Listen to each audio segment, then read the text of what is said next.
კოკოტაურის წყალი კაცობრიობის სამსახურში ეს არის თემა, რომელმაც 117 ქვეყანასა და 2000-ზე მეტ პროექტს შორის გამარჯვება მოიპოვა. პირველი პრეცედენტი, როდესაც პროექტ დედამიწის ფარგლებში გამარჯვება ტილად ხვდა საქართველოდან წარდგენილ მოსწავლეთა პროექტს. ეკოლოგიურად სუფთა ბუნებრივი რესურსების გაფრთხილება, მის დაცვაზე ზრუნვა და ქართული მინერალური წყლების პოპულარიზაცია. ბათუმელმა მოსწავლეებმა საერთაშორისო კონკურსისათვის თემა სპეციალურად შეარჩიეს და აქცენტი რეგიონში არსებულ მინერალურ წყალ კოკოტაურზე გააკეთეს. კოკოტაურის წყალი კაცობრიობის სამსახურში.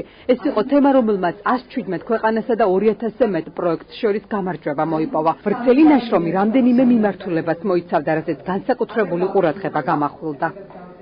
ეს ყველაფერი ჩვენთვის სტიმულს დის და ჩვენ ეს პროექტში მონაწილეობის სურვილი გაგვიჩნდა, როდესაც დაიდო განათლების ვებსაიტზე ამ პროექტის შესახებ დედამიწა, ესეთი იყო Rio+20 პროექტი და ჩვენ გადავწყვეტეთ, რომ მინერალური წყალზე გავაკეთებინა პროექტი და ნაკლებად პოპულარული წყალი ავრჩიეთ კოკოტაური და მე მგონი ძალიან კარგი პროექტი გამოვიდა.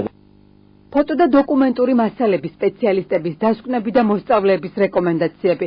კონკურსის შედეგები რიო-დე-ჟანეიროს კონფერენციაზე 2012 წლის 22 ივნისს შეჯამდა და ცნობილი გახდა, რომ სკოლა-განათლების მოსწავლეები გამარჯვებულთა რიგებში არიან. კოკოტაური ქედის რაიონში მთის ფერდობზე მოედინება. იგი სულფატით, ნატრიუმით, მაგნიუმითა და კალციუმით გაჯერებული სამკურნალო მინერალური წყალია. მისი ამ თვისებების შესახებ ჯერ კიდევ მე-16-17 საუკუნეებში წერდნენ. პროექტი დედამიწა გახლავთ გლობალური ქსელი გარემოს დაცვის და მიზანს წარმოადგენს ის, რომ რაც შეიძლება მეტმა მოსწავლემ, სტუდენტმა მიიღოს მასში მონაწილეობა სხვადასხვა ქვეყნიდან. აქვე მინდა გითხრათ, რომ პროექტში დედამიწა წარდგენილი იქნა 2640-ზე მეტი პროექტი, 117 ქვეყანა მონაწილეობდა და ძალიან გვახარებს ის ფაქტი, რომ ამ გამარჯვებულთა შორის ერთადერთი საქართველოდან არის შეპესე განათლება.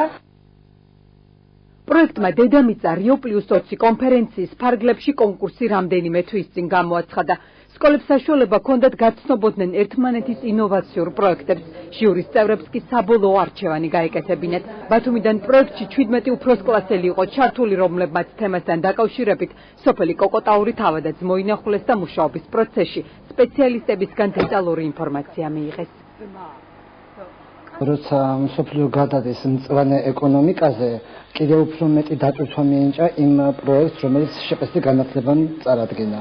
პროექტი გამოცხადების დღიდან ბავშვებმა აიტაცეს, აქტუალურად მიიჩნიეს თავად და ვეხმარებოდით თავად პროექტის ხელმძღვანელები. ჩაატარეს პრაქტიკული მეცადინეობები თავად კოკოტაურში. იყვნენ ასულები, ეხებოდა როგორც წყლის ქიმიურ შემადგენლობა იქნებოდა, თუ მოიკვლიეს ისტორიული მასალები, შეადგინეს რუკა და იმას ყველაფერი, რასაც თემა ითვალისწინებდა. პროექტში ჩართულ მოსწავლეებს, პედაგოგებსა და სკოლის დირექტორს დღეს აჭარის განათლების, კულტურისა და სპორტის მინისტრი გია აბულაძე შეხვდა და სამინისტროს მიერ სამომავლოდ განსახორციელებელ პროექტებზე ესაუბრა, რომელშიც ჩართვაც ნებისმიერ მოსწავლესა და სკოლას შეუძლია.